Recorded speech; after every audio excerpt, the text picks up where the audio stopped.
Are you recording? Well, I thought we could get 2 shots. Okay, but I want you to also ask a question that you're interested in. All right. Mom, did Dad ever say where he wanted to be buried, or if he wanted to be buried or cremated? No, we never ever spoke a single word about death and dying that I can remember. Really? I think when Grandpa Al died, he had arranged with the Neptune Society to be cremated. Mm-hmm. And that was the only time your dad said, well, that was a pretty good plan. So I think he was certainly not opposed to it in any way.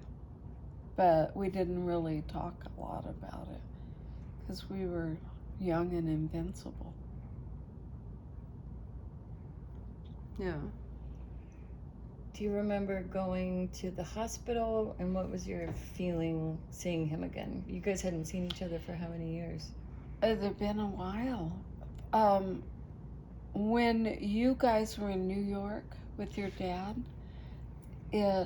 you brought a picture of him, and I cried instantly. Do you remember that? You said he looked sick. I said, there's something wrong with your dad. He looks sick.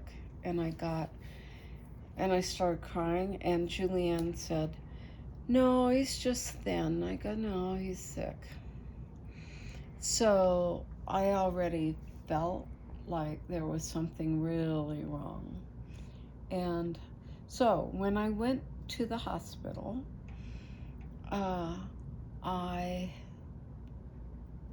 first of all, backing up, my husband totally supported this. Denny called Uncle Bob and said, I understand that you're signing people up so that John has 24/7 people next to him. So if you need me to come out, I'd be glad to help out. And then he said, Joyce, you do whatever you need to do whenever you need to do it. So when I got out there and I saw him in the hospital bed, I wasn't super surprised because of that picture you had shown me. And then we just talked, and it was really pleasant. And then I sang him songs, and we sang together. And he still had a pretty strong voice. He wasn't wobbly yet. And so it was pleasant. And then you, Joelle, asked me, why did you sing that song? And it was, what was it? It was, I know a place where, I can't remember what it was, and I thought, well, your dad and I used to sing that all the time together. And I think you were thinking we should tone it down and be a little more somber. I don't remember that. Mm-hmm. Unless maybe it had something to do with death and I was like trying to protect him or something. Could be. Like it was not acceptable for that period. What song do you think it was? I'm thinking it was way down in Columbus, Georgia, or I know a place where the birds sing bass, the rabbits laugh, and the bulldogs face. It was one of those real glitchy little songs. Yeah. How does that one go? I know a place where the birds sing bass, the rabbits laugh, and the bulldogs face. Train don't stop in my hometown 'cause a woodpecker packed the depot down. Trying to get a message through the wire, little old depot caught on fire. I know a place where the birds sing bass, way out west in Texas. You guys would sing that together? Uh-huh. We sang all of our little glitchy songs together. Yeah. Uh-oh. Why are you staring at me? Sometimes it's nice to have a pregnant pause. Oh, okay. That was a good pregnant one. What else? So what do you think happens after we die, Mom? Well, this is interesting because Julianne has really sent me a lot of links, and I've looked at a lot of things on TV, and I've read 5 books on dying myself. And it was right after Grandpa died, and knowing that Grandma was going to be. And it was funny because when I read those books, they're skewed to the way that those people had been raised. And maybe this was when the first wave of death and dying books came out. But if you were raised a Southern Baptist, you got to the gates of heaven and they were pearl and gold. And you go, really? Okay, then. And you don't know if the author, it was crazy. So, what do I think? I think that I'm going to go with the stories that I like, which is it feels a little close, Julianne. Mom, I mean it. It's you really can't too break close. character. It's like, really, it's intimidating. Sorry, back up. Thank you. That when your spirit leaves the body, that's what you carry to the other plane. Has nothing to do with your body, your ability, what you died from, anything like that. That you, and I've known people who have died and come back. And so I'm going with their experience too. And one that comes to mind is very graphic. He said that it was classic that you went down a tunnel. It was dark, but not scary, just dark. And you were drawn to a light at the end, that there was this feeling of, like, there are no words in the American or English language that you can compare the feeling to. And he's not an eloquent man who told me this story. So he said, I don't even know how to explain the feeling. But he met his brother. He said there were, for lack of a better terminology, a spirit body that was there. And you couldn't really say that that was a man, a woman, or whatever. It was just this entity. And one of them was his brother who had passed over. And the brother turned him around gently by the shoulders and said, this is not your time. You still have work to do on earth. And my friend said, but I don't want to leave this. And he goes, I know, but it'll be waiting for you when you come back. And so I really like to hang my hat on that story. That it is, because it was true to him and he shared it with me. So the only scary thing to me about moving to the other side is, can you have all the emotions that we have here? The sadness, the happiness, the complete joy, all the levels that we have here, can they still be available to you on the other side? Because I don't want to just become milk toast, you know. So that's the only question that I have. As far as, do I think that you move into a beautiful place? Yes, because that's how I tend to see life here. You live in a joyful place, so you'll be going to a joyful place. So I don't factor in, the desperate people who haven't been, accepted into the celestialness of the other side. So that's not part of the way I look at it. So I expect to find the people that I care about over on the other side. And I also expect to be able to still communicate with the two of you. Is that good? Yeah.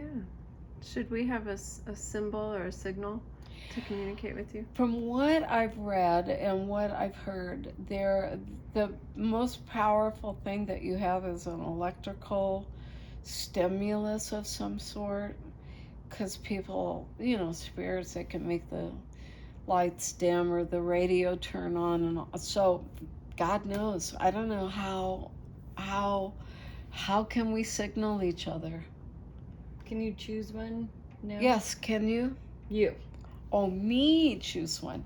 If you were, God forbid, to go first, which I hope is not the case. That's I would like to think every time you saw a butterfly, you'd think of me, but they're too common, so that doesn't work. Hummingbirds don't work. Any of that kind of stuff, I'm kind of like, not gonna work. So I'd like something a little more dramatic. So, what could it be? Maybe when you're listening to a particular song, you hear something extra. Show tunes? That Wow! Sorry, that's loud. that isn't on the original track. How would that happen? Like, you listen closely and you go, whoa, wait, John Denver didn't have that on his track. That's Mom. I don't know, something like that. I'll think about it and let you know. That's good. All right. Yeah. So, last question from me is, how do you feel, like, do you think it's important for you to have a resting place, a final resting place? No. Not you, but I mean anyone, for the general you. Do you like having a place to go visit your mom and dad? Danny thinks that's real important to go to have a place. My mom and dad are buried in Texas. I've gone twice in the 25 years that Daddy's been dead. And it was to work on the grave, to put new gravel on it. It was a chore. It had a whole very little to do with honoring them and visiting with them. It was just an obligatory visit.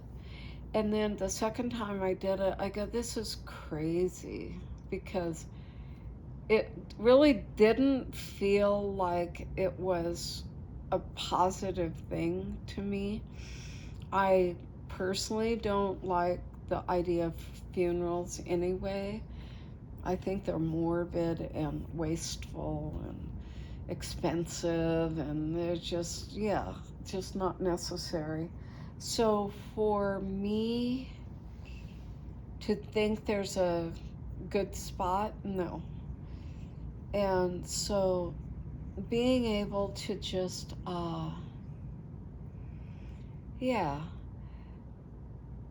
what I've requested from you guys for me is to be cremated and take me to a really cool place, and you guys have fun there.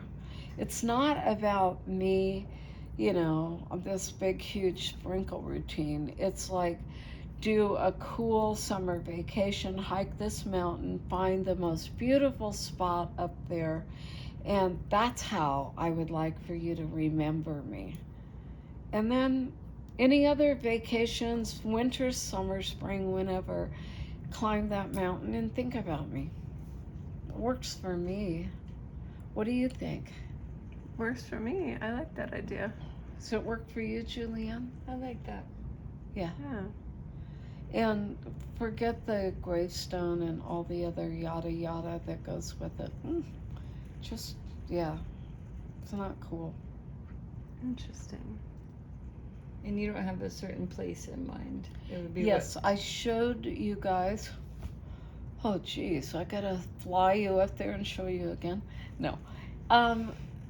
When you go past Island Park and you have a choice to go to Montana or Wyoming, there's a valley there. And it's so pretty. It's just always been so pretty. So that's choice number one. The other choice is in the Bitterroot Valley in Montana, which is where I wanted to buy a house. And it's where they film Yellowstone. And I love that. It's between two huge mountain ranges.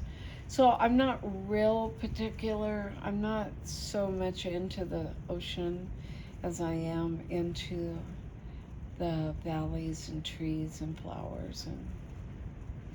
But make it a place where you can always say, hey, let's go to blah blah, and oh, by the way, while we're there, let's go to where we sprinkled Mom.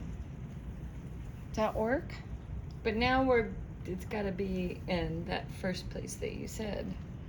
It doesn't have to be, but I'd like it there. It Yeah. doesn't have to be. But something like that. That's just a huge, beautiful, grassy, pastury mountain place with mountains. I love that. And cattle grazing is okay, but try and avoid the cow pies when you're doing the sprinkle routine. Okay? Kind of compost. That's It'll true. Work back in. Okay. Anything else? No, that's good for tonight. That's good. Thanks, Mom. We love you. We love you, Love Mom. you too. Julia. I was gonna make you kiss the Please, camera. no. How about just one kiss? No, I don't like cameras shoved in my face. Who does? Stop.